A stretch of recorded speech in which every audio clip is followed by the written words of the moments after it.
1 point. And we'll make the first move with the white pieces in this one. Yeah, imagine if this is the very last game for Magnus in the 2021 season. Yeah, and well, yay! Magnus is stubborn. He says, hey, I'm going to do that line again. It's 1b3 on the board. Yep, and it worked out to perfection last time. He won with 1b3. This opening, its percentage score must be higher than any other opening, I think, throughout the tour. A lot of white wins. It's very rarely chosen, but when it is chosen, it does tend to be successful, and Wesley So has to come up with something different. It didn't work out last time. It wasn't the fault of the opening necessarily, but look at this, 1b3, when in doubt, copycat. Just mirror that opening, and black has played 1b6. And white has pushed forward with the king's pawn, taken a stake in the centre.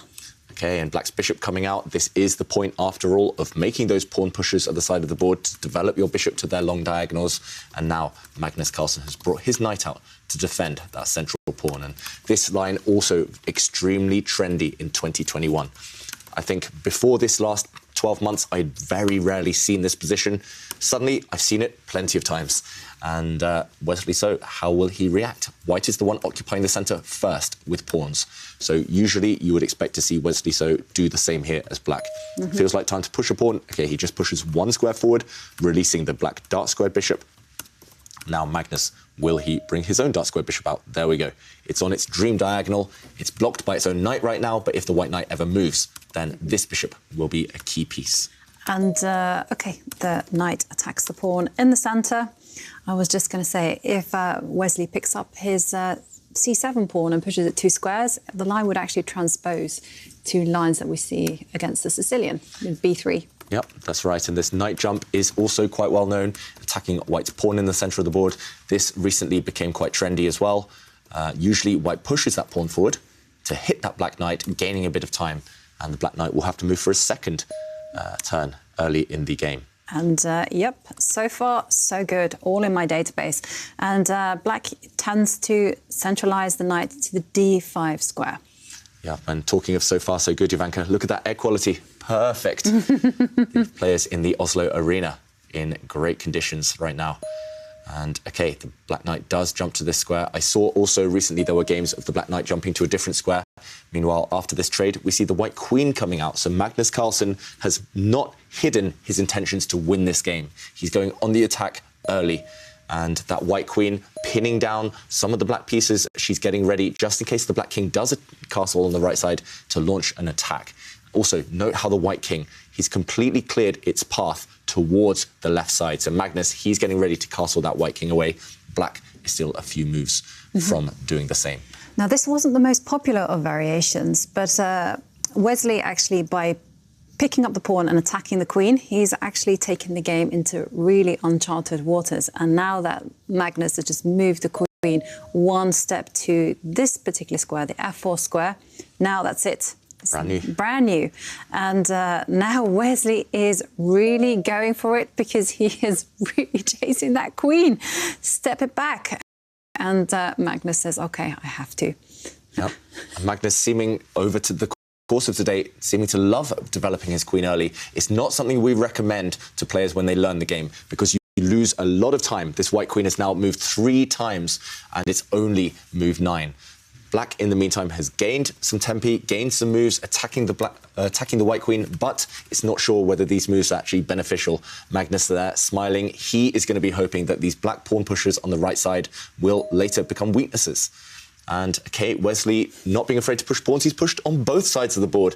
He's using Magnus's favourite strategy against him, pushing the A and H pawns forward, trying to release the black rooks up the board. And there we go. Magnus pushes a pawn also on this side. So now if black pushes a pawn on that left side, the pawn that did just move, Alice the A pawn, then white will block things up. This is why Magnus has played this last pawn push. And it's back to Wesley. How does he justify all of these strange pawn moves at the side of the board? He's not fighting for the centre right now. He's just playing on the flanks, and that is a very double-edged strategy. Yes. I mean, it's very rare where you see so many pawn moves. So few piece moves. So few piece moves from almost both players. But the big question is that, you know, with great space comes great responsibility. And Magnus now has some targets. He can start to provoke those pawns and just force them to overextend. Will there then be no peace in this game? No peace treaty, definitely. All-out warfare. Yeah. And that's, I mean, it definitely has the feel of a last day, this match. It's both players throwing everything at each other. I think the big question for Wesley, so the reason I don't think this is a great practical try in a rapid game is because the Black King is going to be stuck, entrenched in the middle of the board. If the Black King castles to the right side, there's no pawn protection anymore. The Black pawns will just, they would rather retreat. And the Black King as well. It takes an age to castle over on that left side. You need the Black Knight to get out of the way and the Black Queen. Meanwhile, Wesley So continuing to go against the conventional rules, against conventional wisdom, moving a piece that's already moved twice in the game. That's the third time that bishop has moved, and it's back where it was just a few turns ago. Yeah. So completely neglecting his own development here of other pieces. The Black Knight needs to come out. The Black dark squared bishop needs to come out. Both sides just ignoring everything they're taught when they're young.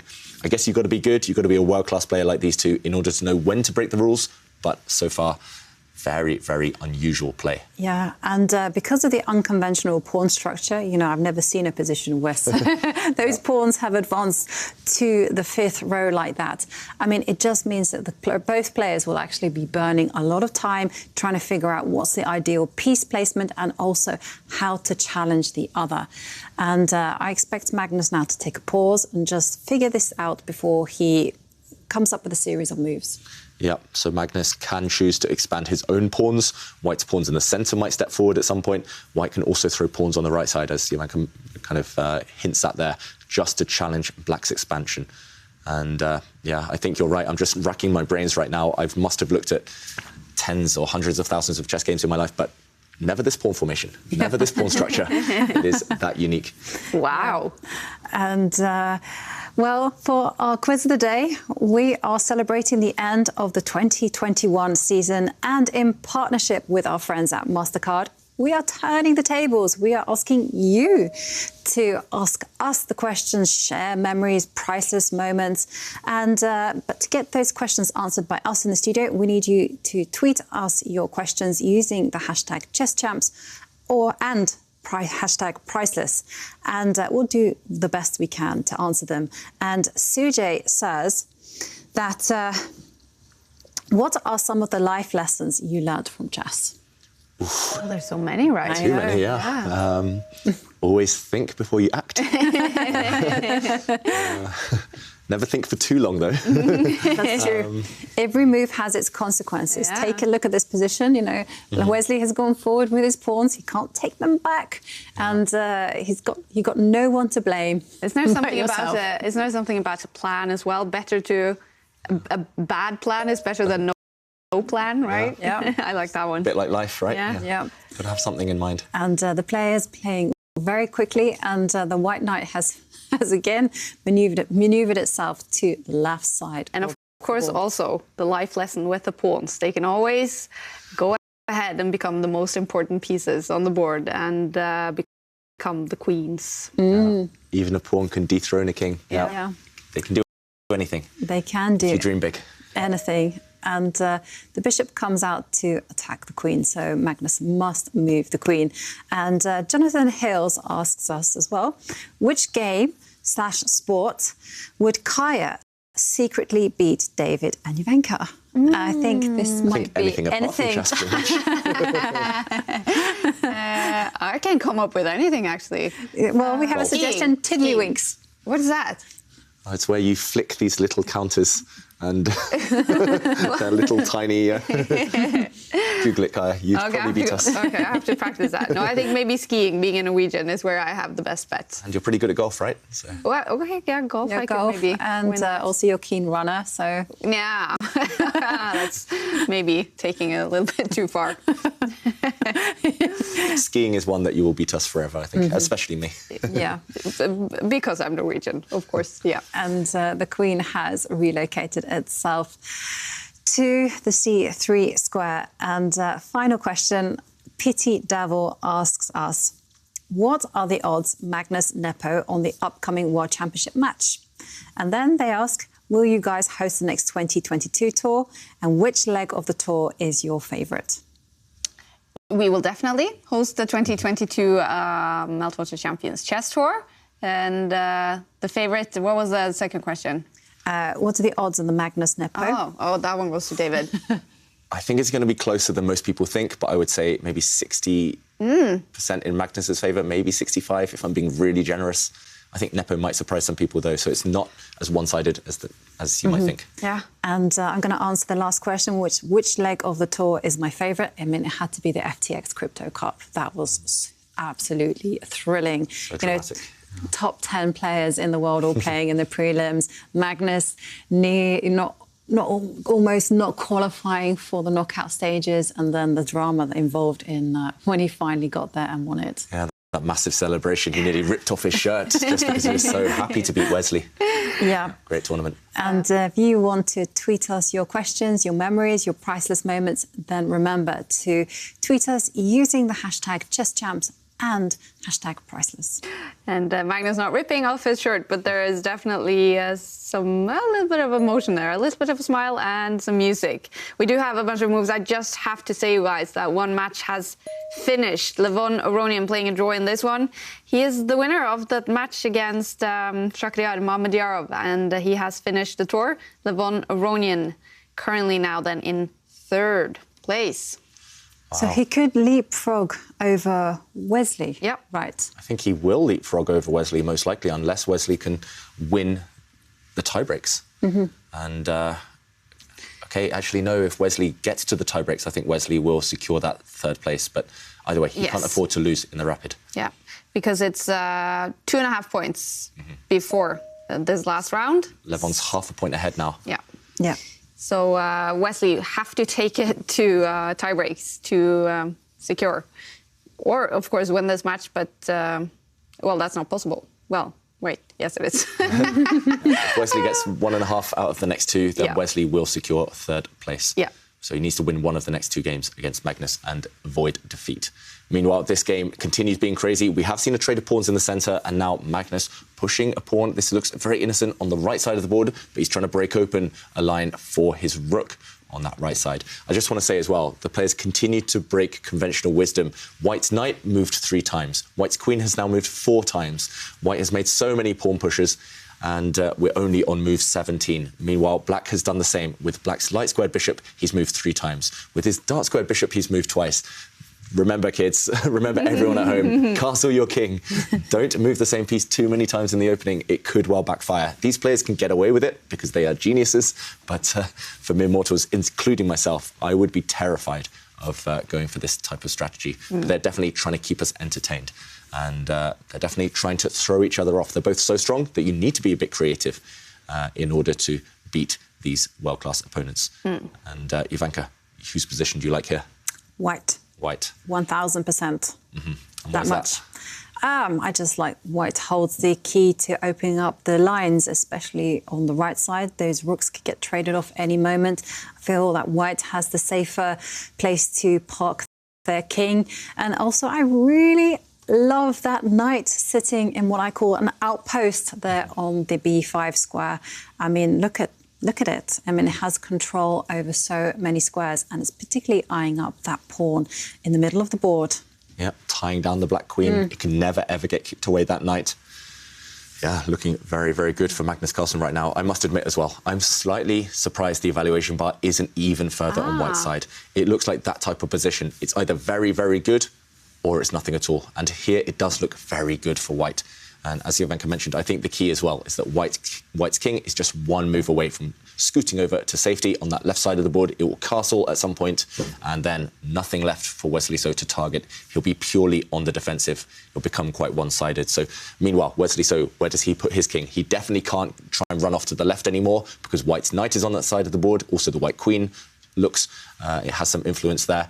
And it can't go over to the right side of the board anymore, that black king, because then White will open it up, as Magnus has hinted at with this last pawn push. So black's king is destined to be stranded in the middle. Looking into the camera there. Hi. Checking us out, and he smiles. A nice smile there from the world champion. If he wins this game, he will be the winner of this match. And of course, Mamedyarov and Aronian, they have finished the season, so we have to give a big thank you. Mamedyarov, he's been playing some super entertaining chess all the whole tour, but especially also in the finals. Levon Aronian is probably about to finish in third place after playing all of the events, right? Yep. And giving us so much entertainment. So a big, big thank you to both of those two players. Yeah, Aronian's had a lot of drama actually throughout this tournament. Definitely. He played, I remember this game that he played where there had been a power cut. And it was a race against the clock. The battery level of his computer kept getting lower and lower and lower. And he was dependent on his phone and the Wi-Fi connection there. And it was getting lower and lower, like you say. And then he also played when he was just about to move to America as well. True. He'd literally booked a flight on the day that the Champions Chess Tour finished. Yeah. Yeah, lots of ups and downs for him, but a great performance overall. And yeah, so many exciting games. Meanwhile, in this one, we've seen a trade of pawns, a trade of rooks, and Magnus there. After giving us that blue steel impression a few moments ago, he's brought the white queen over. And now, in conjunction with her knight, they are both eyeing up a black pawn. And it's that black pawn on the d6 square. It's incredibly hard to defend. White's knight, if it captures it, will deliver a nasty check, and it would be a fork.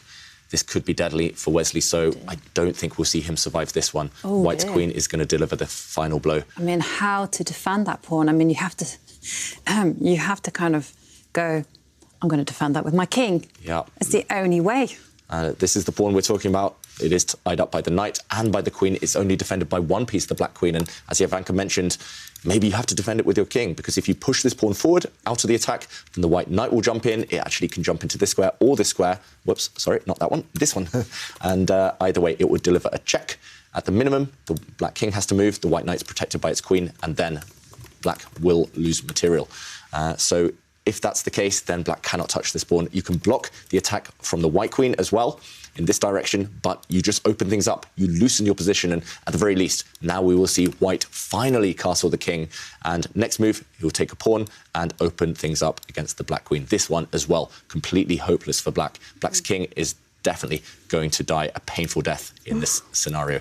Therefore, process of elimination, Jovanka calls it. Maybe the black king has to move one square forward. But I don't like that one as well, because the queen can come and give check. Maybe it's the best of a bad bunch, but yeah, the white queen could slide across, giving a check to the black king. And actually, yeah, you're right. If the bishop blocks, then suddenly the white queen jumps up, and this is what we call a skewer. The black king has to move, and the piece behind it falls. And wow, white might well win a piece. Maybe in this scenario, Jovanka, you know me, I love to go on adventures with my king, and after this check, maybe the black king has to run and hide and try and tuck itself away. It takes a long time, but sometimes needs must, and this might be essential to survive for Wesley. But even after this black king move, he hasn't played it, but even after this black king move, white could just castle and be perfectly safe. Instead, he has indeed opened things up, Wesley, so he pushes this pawn forward, and now Magnus is moving in for the kill. He's just dropped back the white queen, and look at this, the bishop is under fire. How are you going to save this? If the black bishop moves, then white's queen is going to deliver a nasty, nasty check, attacking the king and attacking this pawn. Yeah. It's game over. It is game over. We'll see Wesley, so any moment, throw in the towel. Oh, and David, give up. look at that. It's run away, run away. Yeah, it's Teletubby time for Wesley, so the black king running away to safety. It's a check. The black king has got to try and hide later on in the corner, but white is going to win at least a few pawns in the process. Look at this. It's a double attack, hitting this pawn as well as the check. Let's go back to Magnus. We might see him celebrate soon because he's on the brink of victory against Wesley. So. Wow, what an impressive match this is by Magnus Carlsen. What an impressive way to finish off the season.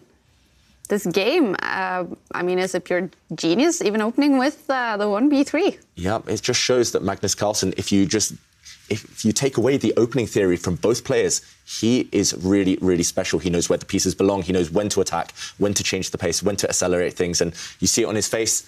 He knows he is about to win. Wesley as well. You can tell on his body language, he is resigned to the defeat. He might play another move or two to try and cling on, but it's hopeless at this point. The black king, too exposed.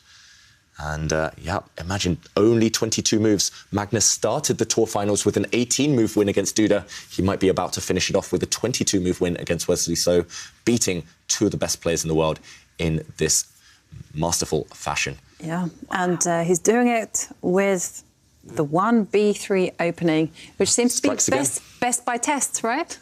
Yeah, maybe we'll see more and more players adopt it, even at these world-class levels.